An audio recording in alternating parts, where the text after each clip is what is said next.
This live presentation was produced in Ashland, Oregon by the Rogue Valley Metaphysical Library and Event Center. RVML relies on the support of our volunteers, members, and donors to organize and present these programs. For more information about this presentation, or to borrow, download, or purchase other recordings from our catalog, please visit our website at rvml.org.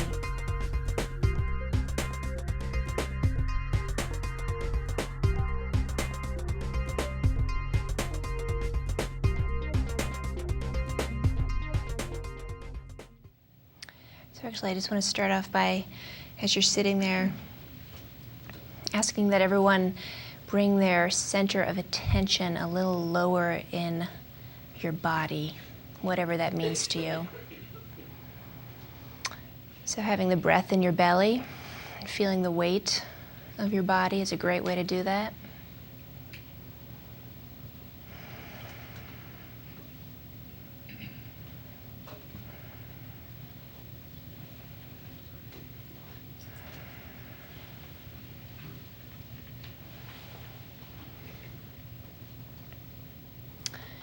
Peace and reconciliation has everything to do with being present in the moment, so we might as well just start right there.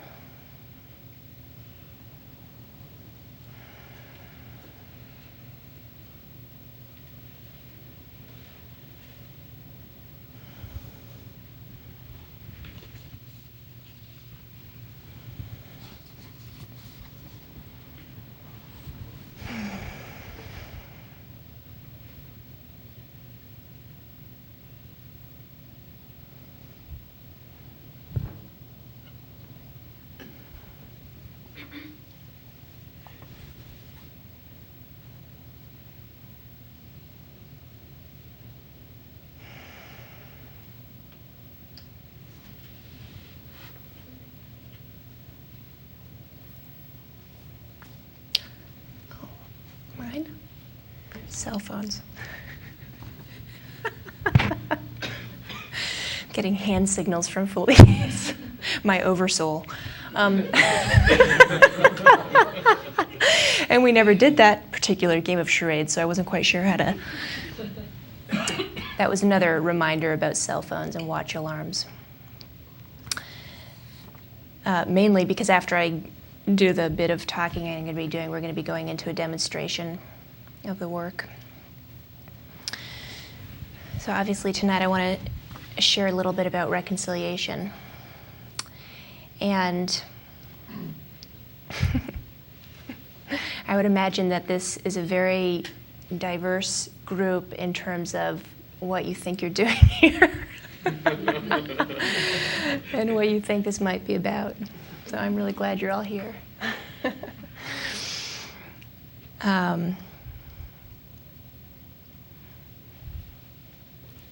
What I really want to look at tonight is how we can first come to peace inside of ourselves, how that then can extend to the family system, and then from there to larger groups. And when we talk about the term political constellations, that actually comes from the work of Bert Hellinger, he's a very interesting, very radical teacher, actually. His work is in about 30 countries around the world now, and kind of just starting to bud in the U.S. I was recently in Mexico City with him, where 700 people show up to see him, and it was an incredible thing to be in this group of people in a country where the work has been very grounded for about a decade. And to see how quite naturally, from first doing the work on maybe a personal issue or someone you're worried about in the family, a family constellation, once you're grounded in that, to see how this work in Mexico, for example, has extended to institutions, hospitals, prisons, schools, on. And it's just was incredibly joyful for me to see that. And that actually was my original interest in this work, was when I saw it, there was just immediate, wow, the implications behind this are huge and where it can be taken. And I've since become much more humble.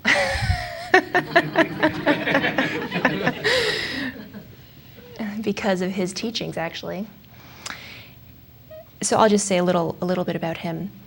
He grew up in pre-war Germany and actually was declared detrimental to the people and barely escaped from the Nazis, ironically, by being picked up and put in a Russian war camp, basically, which he later escaped from. He became a Catholic priest and for 20 years worked along with the Zulu in South Africa. And of course, being open in the way that he was, they had a huge effect on what he saw, heals. He left the priesthood and then went into extensive study and in transpersonal psychotherapy. And now has, I would say, very much has evolved beyond that, more to the level of being still in this context that you'll be seeing in the demonstration tonight, but very much a spiritual teacher. Through the course of his doing the work, especially focusing on in a therapeutic context on family constellations, he saw the obvious, and especially since he was mainly working in Europe, which is that just as an individual cannot heal without there being some context of also touching their family, because we're all part of a larger system, we're not just isolated little cells. He saw that the obvious outcome was that these families also come from larger systems. So as Americans, we already have a certain set of beliefs, as if we're white, if we're whatever race we are, whatever gender we are, whatever language we speak, on and on. And so the work grew in that sense to larger systems. And that's what we're going to take a look at tonight, is how can we bring peace to these larger conflicts, these larger group conflicts, which obviously we're all pretty focused on right now. There's a lot going on in the world that has to do with large group conflict. And it's been interesting for me to watch my seemingly kind, nice friends become quite rageful around some of the things that have gone on lately. And suddenly their energy shifts and you're not quite sure who exactly you're talking to anymore. So I don't know if any of you have experienced that or are that person yourself, but it kind of brings some fundamental questions to mind, like how can we stay centered so we can be of service instead of actually getting caught up now in the war ourselves? And that's really the question that I'm holding tonight. So what is the root of conflict in groups? What is the main obstacle then to peace? I'm going to start out with a little bit of lingo and hope that I trust that you will catch on quickly. But what Bert Hellinger found in his work and what I've seen in doing the work is that the root of all conflict is personal conscience. And quite simply, that when we feel good, when we feel that our conscience is clear, it's because we feel that we belong. So the function of conscience is actually to keep us in our family system, to keep that system together, bound together with love and loyalty, and also with a number of things, I'm sure you can all think of a few, which are not so fun. Some of those things that seem a little dysfunctional to us. We're also deeply bound to those things through this same conscience. And what it basically comes down to is we feel good or we feel innocent. We have a sense of kind of innocent good, pleasure. When we have a sense inside, all of this unconscious, when we have a sense inside that we belong to our family, or that we belong to our beloved, that we have a place where we stand.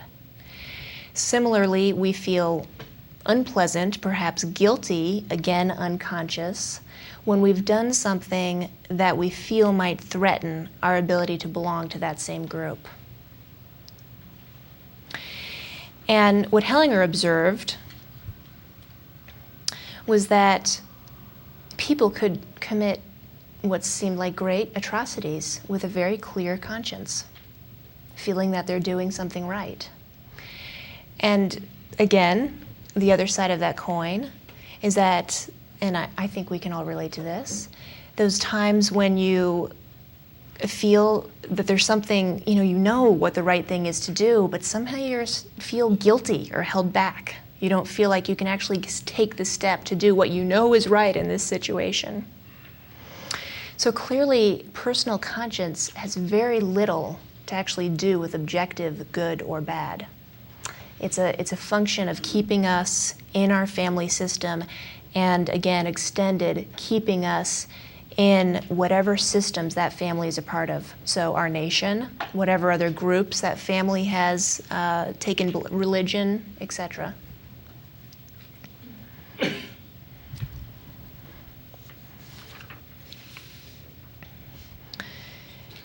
So you can see by that needing to cling to that sense of feeling good, feeling okay, feeling I belong, in this sense really can separate us and make us at times feel superior and aggressive to those that aren't like us. And we can feel endangered by them. And again, this is it's almost the mechanics of how social structure work or social systems work, that our personal system, our family system actually maintains its solidarity, if you will, and its apparent safety within that group by somehow seeing anything else as other. And this is just the most basic fundamental foundation of what attributes to, obviously, these larger conflicts. Hi. Are there chairs back there on that side? Thank you. Sorry for the interruption. That's all right.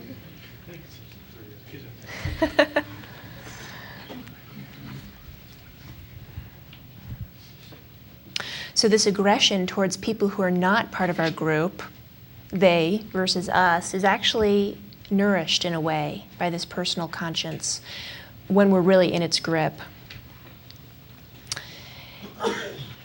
In this sense, really all morality is aggressive. It excludes others. It makes us feel entitled to being angry and judgmental. And depending on the person, depending on the culture, leads eventually to fighting and a sense inside of wanting to destroy the other. Now, on a large scale, it's very obvious. But to actually get to the point where you can recognize how this works inside of yourself is, of course, the real kernel here. To really be able to honestly say, I'm mad as hell right now, and I want to smack that person, or there is this, we all have this drive. And it's not bad. It's just good to see that this is the mechanism of how it works and why. So I was reading a little Bert Hellinger at one of his lectures, and he said, have you ever noticed that when someone says that they have to do something in good conscience, I just feel that I need to say, in all good conscience, I feel like I need to say this to her, that the person goes off and hurts someone? It really struck me when I read that sentence how true that is. So the invitation here is towards a different movement. And a movement outside of having to maintain a good conscience, but one that unifies separation, that goes beyond the limits of good and bad. So I'm going to actually be throwing in visualizations throughout. So we're going to do a little one right now. So if you want to just breathe and feel your body again, and close your eyes.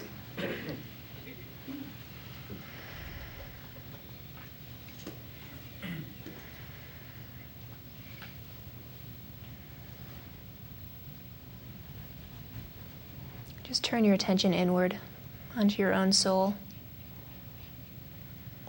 whatever that means to you.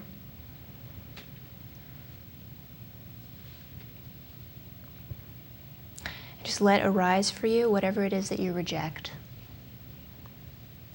things that you consider bad or are ashamed of, things you feel guilty about.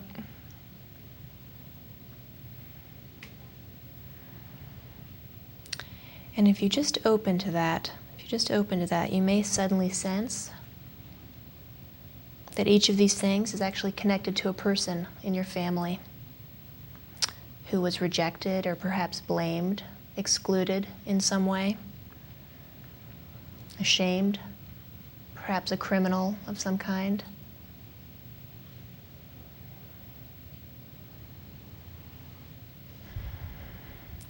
Someone or a situation that was too hard for your family to look at. Someone that was too hard to honor and see, too hard to grieve. And you can just look at this excluded person. And you may be experiencing right now that someone's standing in front of you, and you don't even know who they are, because this may be someone in your family from many generations back. You may not even have met them. But still, you can be the one to say to them, I see you. And you belong equally here.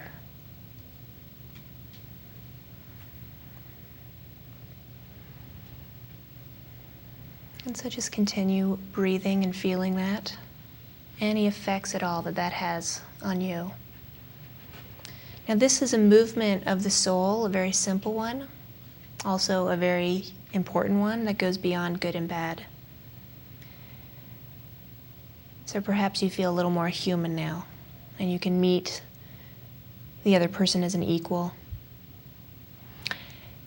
And this is the very first step towards reconciliation. Just that right there. That's the very first step towards reconciliation. Similarly, you could look at the people who have hurt you. Allow yourself to see them in front of you. And you may even feel some of the anger or hurt that comes up around that.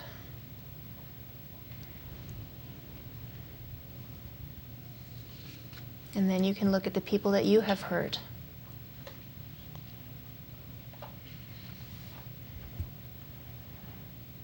So they're looking at these people who have hurt you, and you see in front of you the people that you have hurt.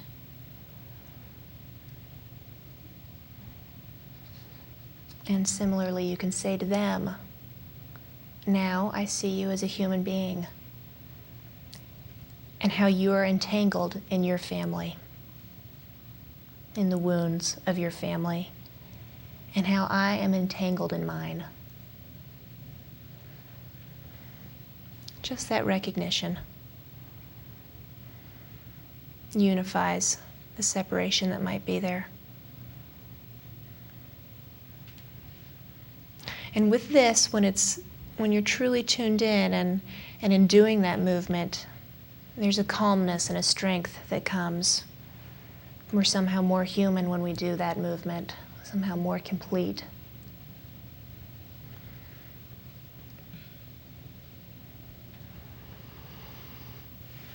So I just want you to extend your awareness now just to the people around you in this room.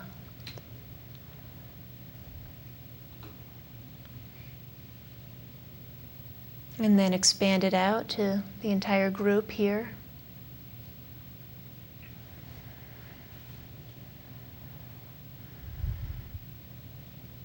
And then to the surrounding area in Ashland.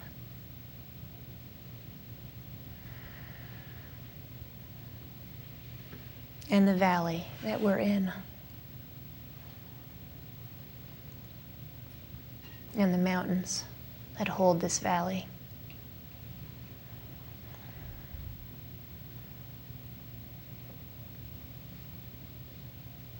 And let yourself see or feel the original people who lived here. The people who first gathered here years ago in this place, who may have come here for the hot springs, for water and healing. Just people living their lives here.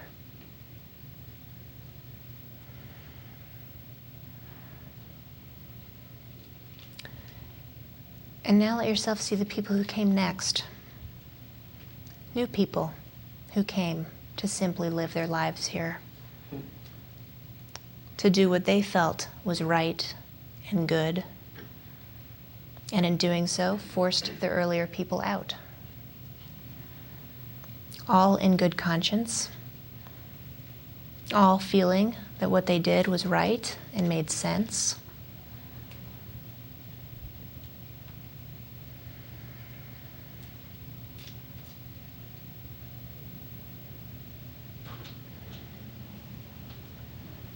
And coming even further toward the future, all the different people who came had their lives here and moved on, or were forced to move on. And now we live here, doing what we think is right and just and good, living out our lives as best we can, carrying out the beliefs that we hold as true.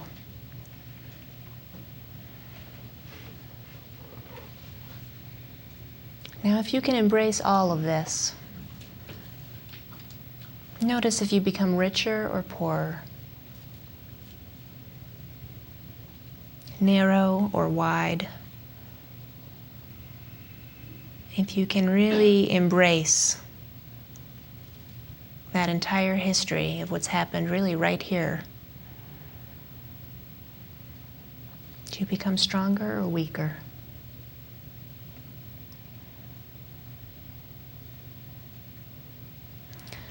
Now, the truth is there's no escape, and that we have to give all of these people an honored place in our soul and in our hearts, no matter what they did.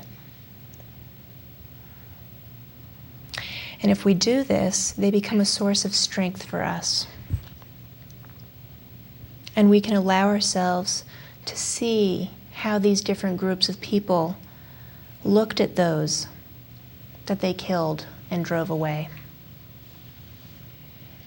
We can let that into our hearts.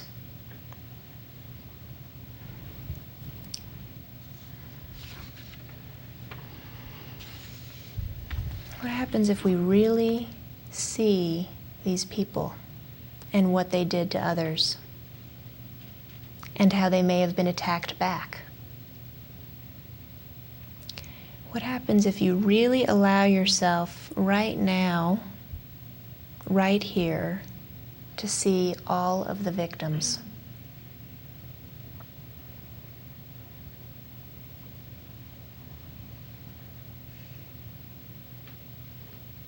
And then notice what happens if you see the victims looking now at the people that hurt them and giving them a place in their hearts.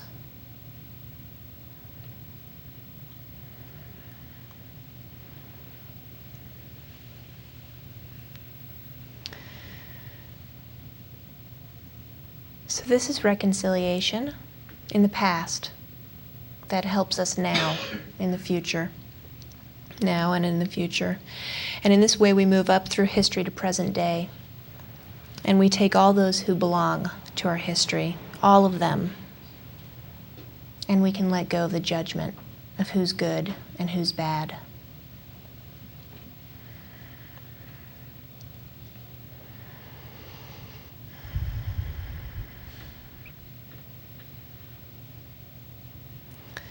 So a fundamental question here then is, how, aside from the visualizations like that, movements of the soul like that, how do we go beyond good and bad?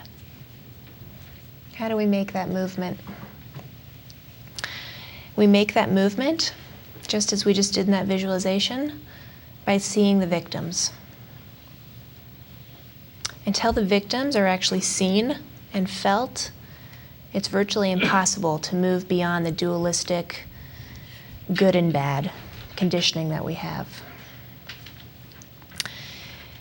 you'll probably see this in the demonstration I'm going to set up, but perpetrators can't see victims for whatever reason.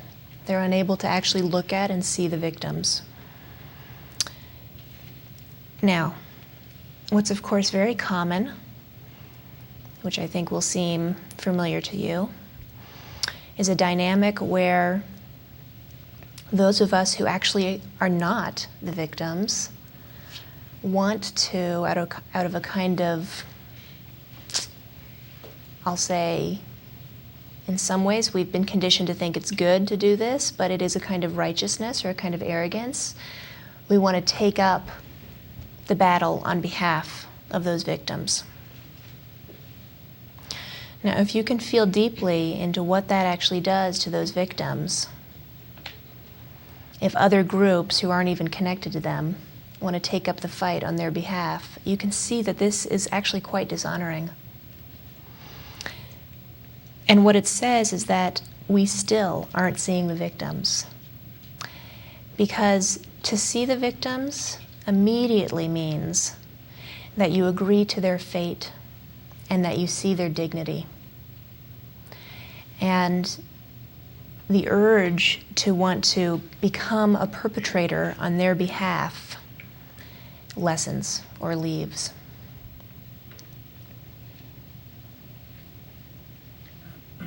So the movement in that case is to look at the victims, to mourn, and to bow to their fate with very deep respect. And it takes great courage and strength to do that, instead of letting ourselves actually become like the people we're judging. To be angry at our politicians and suddenly find that we ourselves are feeling like a perpetrator in that moment because we're angry and we think we know what's right. So I just want to read. I have a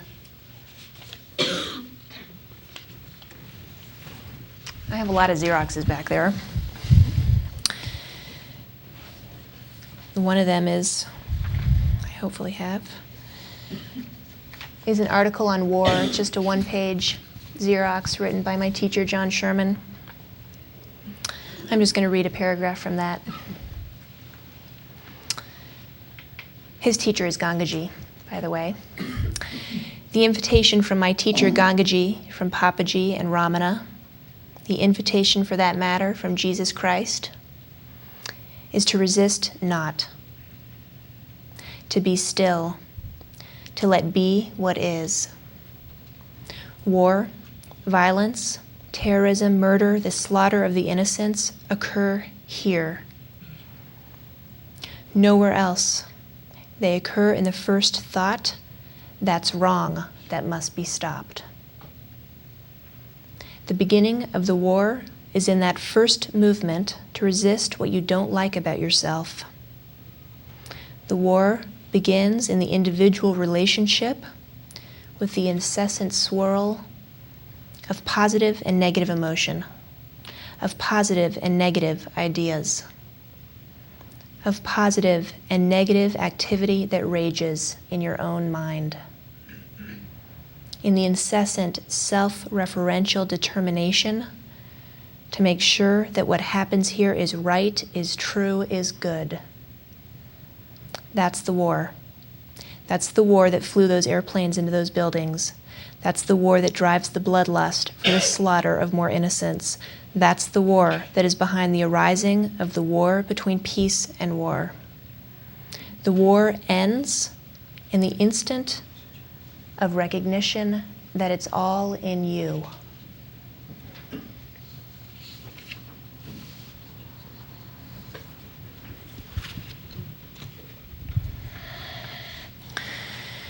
That was fast.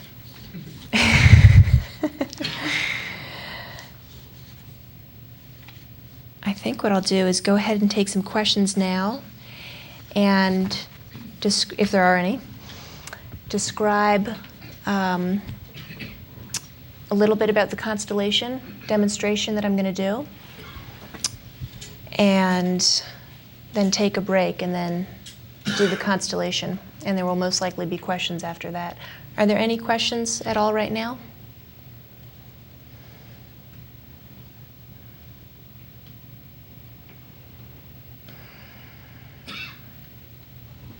Eli? Yeah, it occurs to me that as a tax-paying citizen of the United States, I'm in a position of somehow being simultaneously a perpetrator and victim in this war. I agree.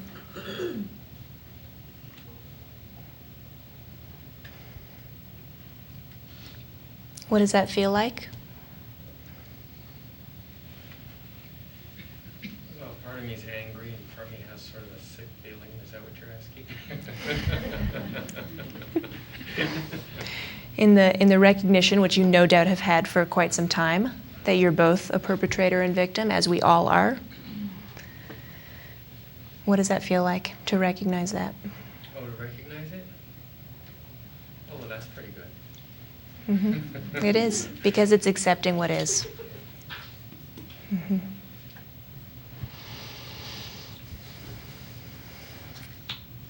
Any other questions or comments? Okay. Great, I'm moving on. So,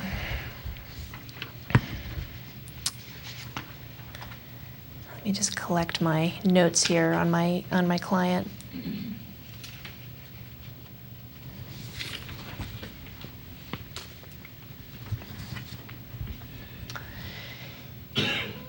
It'll be nice if I can get in 2 demonstrations tonight, actually, so. The constellation I'm doing tonight is real. I'm doing a real piece of work, not just a demonstration, for a client of mine who lives in New York. And so yes, the answer is yes, you can do this work long distance. And this is a woman who originally came to me wanting to work on some relationship issues. And it became apparent fairly quickly that that was not the real weight. And when you do this work, someone may come and present an issue, and in that meeting right there with them, often it will become very clear whether or not that's the true issue or not. And in this work, we're going as much as possible for the core, as much as can be taken, I'll say, by the client at that time in their lives. So I've done a number of constellations actually with her, and it is interesting to note that it almost never came up, actually, that in this woman's family, on her father's side,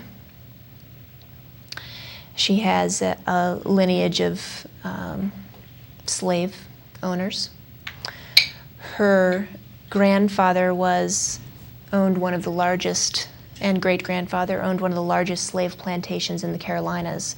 And her father bragged about that and loved that a lot.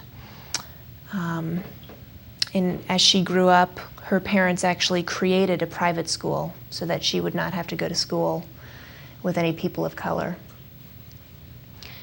And as I continued to work with her and look at her family history, all of her ancestors, not just her, we've done a lot of work with her family and her children, but as we start to go back, and especially her father's siblings are not doing well, did not do well. There's suicide in this family, there's a lot of exclusion, there's mental illness, there's all of the telltale things that you see when I'm working with the family system, where when it's that wrought with dis-ease, with suffering, you know automatically it goes back to something, a larger system conflict. On the other side of her family, on her mother's side, their actual name comes from, their name is Gamble, and their actual name comes from Campbell's. And I didn't know this about Scottish history. I rely actually a lot on my clients to teach me about history. The particular, during the clan wars Her particular family is in fact infamous for being the first clan to break a very sacred agreement during these wars, that the women and children weren't slaughtered. And in fact, they got the name the Bloody Campbells because they were the first clan to decide, we don't care about that, and they slaughtered everyone. So she has that on her mother's side. And I can't tell you how I know necessarily in a moment what to address, but it was very clear between both me and my client that it was to address the issue of the slaves and the slavery. So I'm going to describe a little bit about this work, and thank you for being here. It takes some courage actually to show up for work like this, even if you think you didn't know you were going to be seeing this. Some part of you did.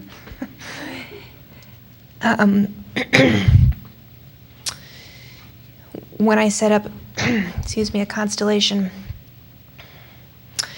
I'm going to be using representatives that I've already. Can I have a glass of water? That I've already worked with. Although at workshops I don't always do that. I use new people all the time, but in this situation, I'm not having people sign waivers basically, so. I don't know what's going to happen during this constellation. I never know, and that's why it works, because I go into it quite fearlessly, thank you very much, without having any idea what will happen and being quite okay with that. I'm not focused on resolution or reconciliation. I simply follow the movements of the soul. So, in fact, in this piece, I may not intervene at all. I may do nothing except sit and hold a field, which you'll all be holding with me, and let these greater forces that come through.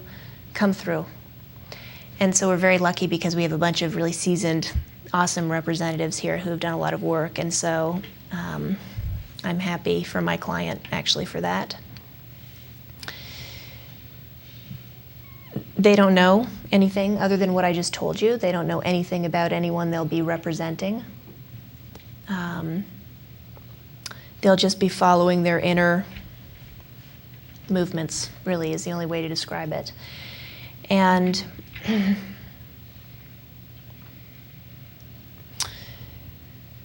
I do want to ask that anyone who's not in the piece, so mainly people in this row, as it's going on, because they are seasoned representatives, anything could happen to their body. So people sometimes fall down, people sometimes run into things can start to get a little intense. So I just ask that if you happen to be someone who is around a representative who is going through some of these things, that you stay calm. And if it looks like they're going to fall down or they might, I don't think we have carpet here, so we don't have to worry so much, but just that you be aware for them on their behalf of their body so they don't get hurt. And keep breathing. Truly. That's my biggest invitation to you. And who knows, it might actually all be very calm and benign. I actually don't know. I've set up some of the most, what seems like will be the most frightening constellations of satanic ritual abuse and rituals for psychotic clients, and I tend to just try and kind of attract that kind of thing. And and truly, you can never know, because I don't know the extent of the love available in that family soul. And sometimes, in fact, I'll say most of the time, in the family souls where the most atrocious events have happened, the most love is available. And representatives report that over and over and over again, that when it does shift, when the resolution does come through, that, and they may have been holding a role of, an almost demonic-like energy, that they'll often say, I've never felt this much love in my body before. So, is there anything else I want to share about that, about constellations? Am I missing anything vital? What exactly do you mean by constellations? Great question. Thank you. So a constellation is a word that's used to describe, for example, a psychotherapist might say that their client is constellated around their mother. If you can kind of feel what that means. In this sense, we're using it different, but kind of similar in the sense of, well, you'll see, so you'll know quite soon what it is, but the first thing that will happen is I, on behalf of my client, I could actually ask anyone to do this, and the same constellation would be set up. On the behalf of my client, we'll pull people to come in, and I'll just set them in the field, just where it feels, just where it intuitively feels. It's not psychodrama or sculpting in any way. I'm not using props. Nothing like that. The very first thing that you see in a constellation is the client's inner image. So we all have an inner image, and we're living those inner images. And as we change those inner images, our life changes. So the first thing that you see in any constellation is the inner image of the client. As the constellation starts to move, either by me intervening or by the people, the representatives themselves moving from these greater energetic forces, moving them, what begins to be clarified are the hidden dynamics that we don't know about. And physicists refer to this as the morphogenetic field. So Rupert Sheldrake has done a lot of work in this area, and mainly around animals for him. But we're animals too, and people are catching on to the fact that this same morphogenetic field, which I refer to as the family soul, is affecting humans in the same way. A couple of important things about this field that you'll see acting on these people is that it contains memory. So memory is actually passed from generation to generation to generation. The most important thing about the morphogenetic field or family soul is that its greatest purpose is to remain whole. I'm so glad you asked about this, by the way. Let's get the basics down. In an effort to remain whole, this energetic entity, the family soul, by the way, is one energetic field that is one soul, we'll call it, that actually guides the entire family. We each also have a soul, but this is a different dimension of soul. In an effort to remain whole, this soul, or morphogenetic field, will take from a later generation, a child, someone to represent whoever's been excluded from an earlier generation. An example is, I did one of the visualizations around this, but an example is just say an uncle was, for whatever reason, excluded, or did something that the family rejected, or a child dies, and the parents can't grieve that. These are excluded members in this field, and the field doesn't like that. And what it will do is it will take an innocent member, a child from a later generation, and that child will literally live out the fate of the person who's been excluded. And that can happen in any number of ways. If it's someone who's died, the child, either as a child or as an adult, may become ill, or may die, or may kill themselves. Suicide in this work is almost universally seen as an attempt to follow someone, a beloved, that's died and who was never recognized in the family. So the work itself really actually flies in the face of a lot of conclusions that psychology has come to. It doesn't mean it can't work with that. They work together great, actually. But it has shown some very different conclusions over the many thousands of constellations that have been done. Did that answer your question? Yeah, can I ask another one? Uh-huh.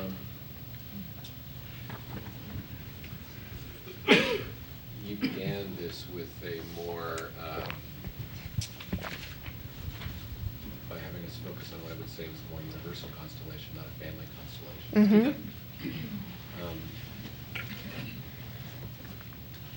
And I'm wondering if you see a difference between the two. So I mean, us as a species, as a history of mankind, for example, versus our family histories. Because when we were doing the visualization, going back to the first peoples who were in this valley, when I do work of that sort,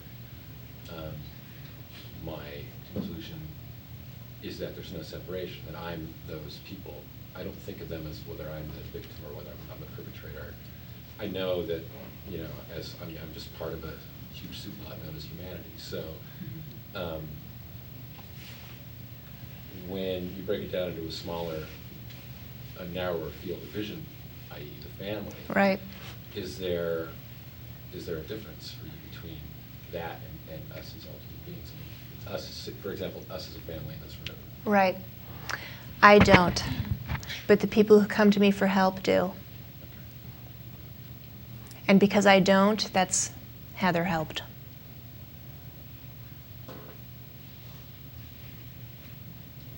If that makes sense. Shania? Did you want to address anything regarding people leaving during the constellation, food eating?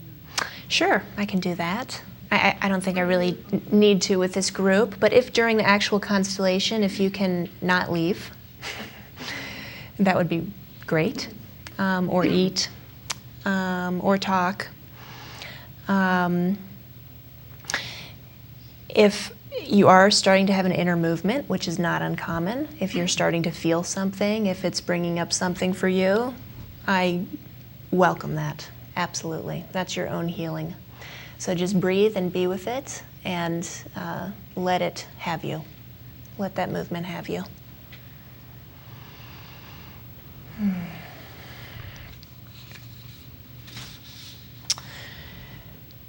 So why don't we go ahead and take a break, and then when we come back, I'll start the constellation.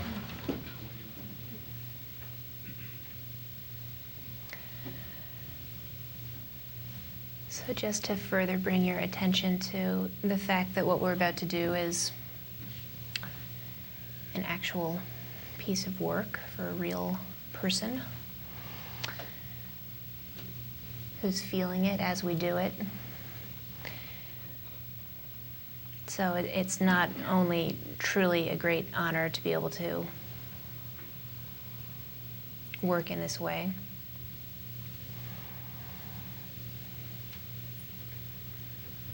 but it's really a sacred space we're working with, just as if my client were sitting right here next to me.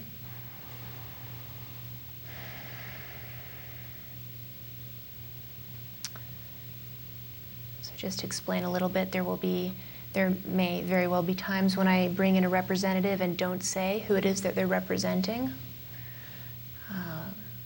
I'll try as much as possible with this piece, given that I'm being guided by it and her soul, to make it as clear as possible. But we may have to clarify some things afterwards and just let the piece be what it is.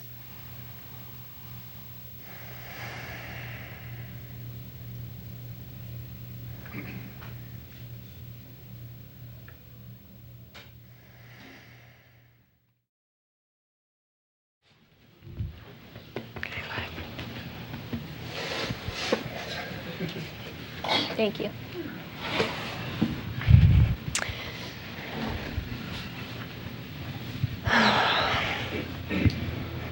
So what the representatives are doing right now is when you come in and represent a particularly intense role, or one that touches them very deeply, it's actually quite simple to come out of it. You see the person that you're representing in front of you, and you bow to their fate. And what you're doing is you're actually bowing to their fate and the dignity that they have and the strength they have to carry their own fate, and releasing them to it.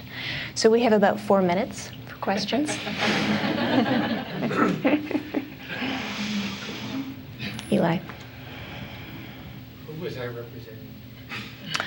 You were the grandfather. I thought he was a grandfather. Father, Father. grandfather, great-grandfather. Oh, great-grandfather. Mhm. Because someone referred to him as a grandfather, and that's where I got confused. Mm. Hearn? Yeah, two quick questions. Number one, do the representatives actually sometimes get so into this that they forget who their normal personality is?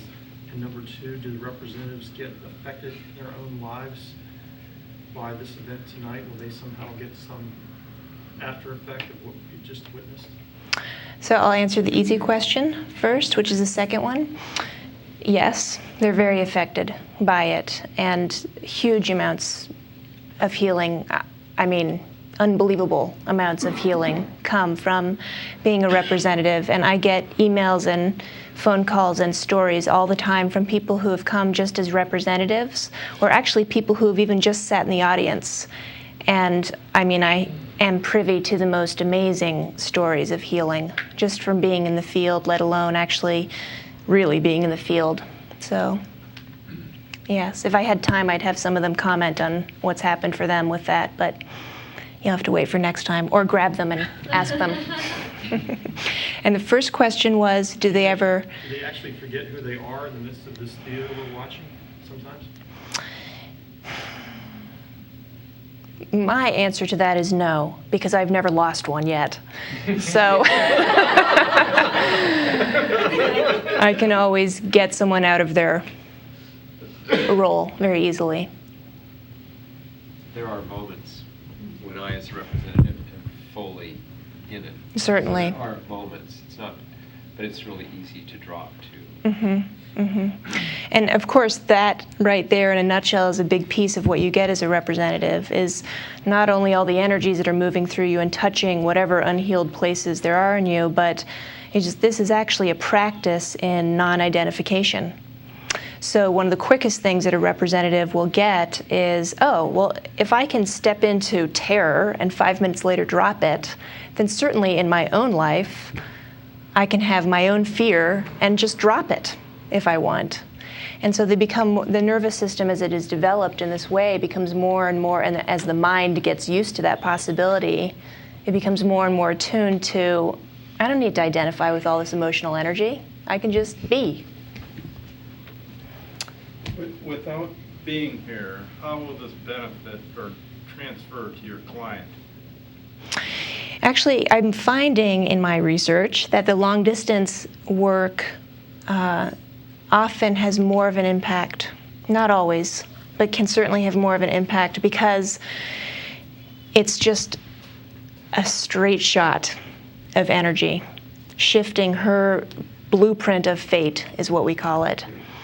And instead of it having to go through her, if she were sitting right here watching it, there'd be all sorts of emotions that she'd be going, that's all fine, but there's all sorts of emotions. Belief systems in particular are what block the healing the most, the mental side of it. So actually I'm kind of bypassing all of that when I do long distance work.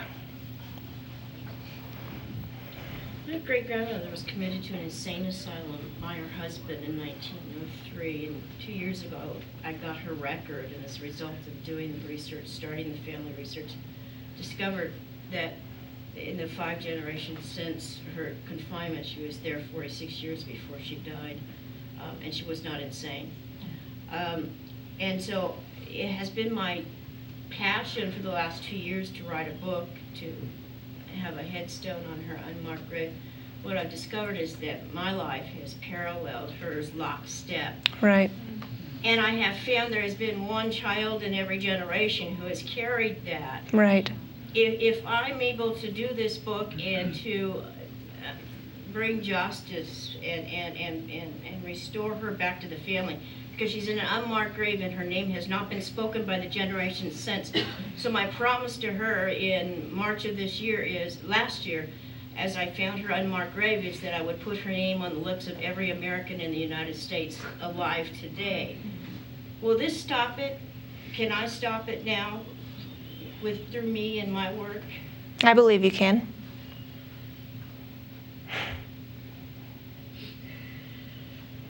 I have great faith.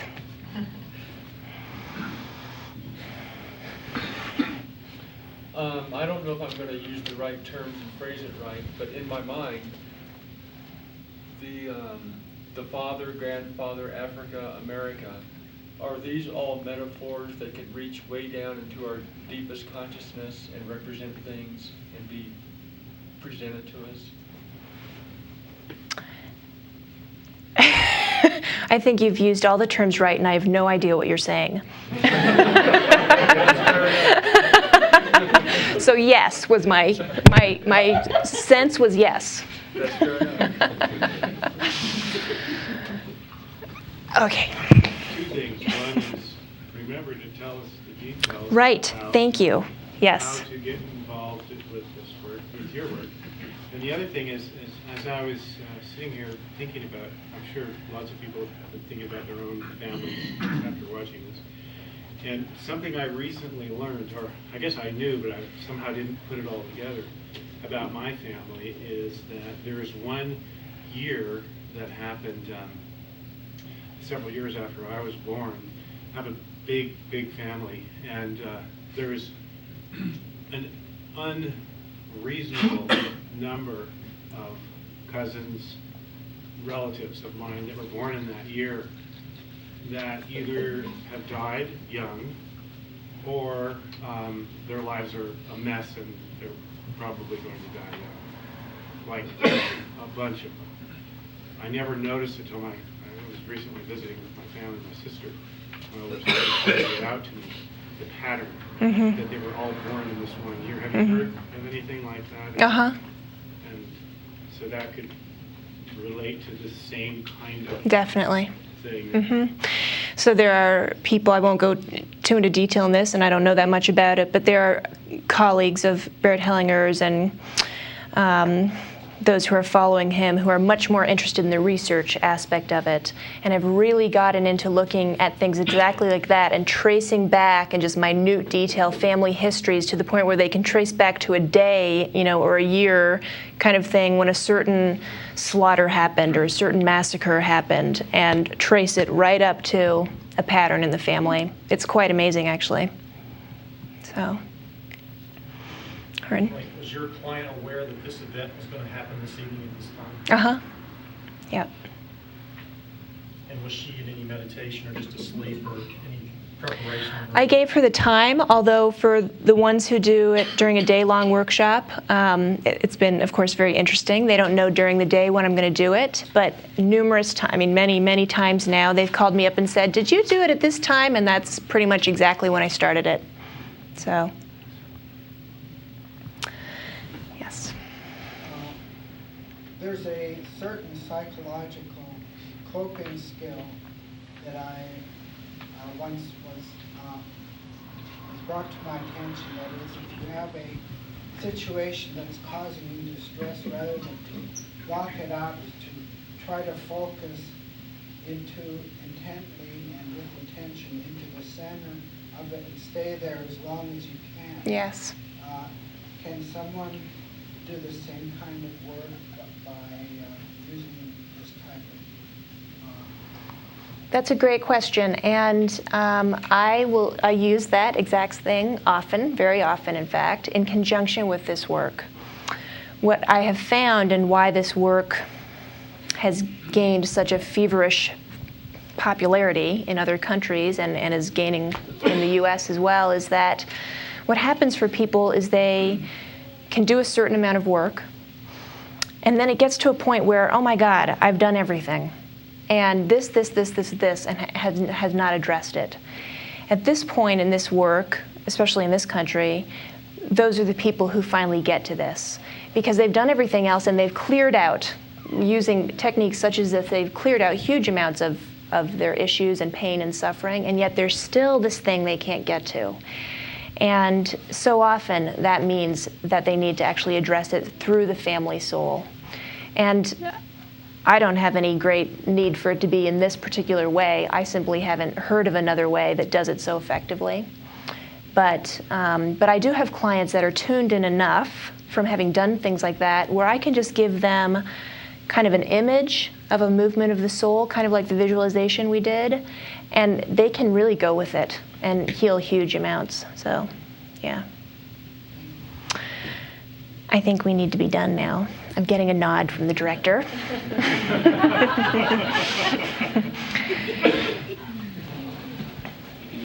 Thank you very much. RVML Resource Center is a volunteer-operated federal 501c3 tax-exempt nonprofit organization. RVML is dedicated to providing easy access to a comprehensive collection of information on a variety of metaphysical, spiritual, and personal development subjects. RVML accepts and appreciates all donations. Material and monetary contributions are fully tax-deductible. This recording is not copyrighted, and permission is granted to broadcast, exhibit, or duplicate all or part of this program for non-commercial educational purposes. This live presentation was organized and presented by the Rogue Valley Metaphysical Library and Event Center. For more information, please visit rvml.org.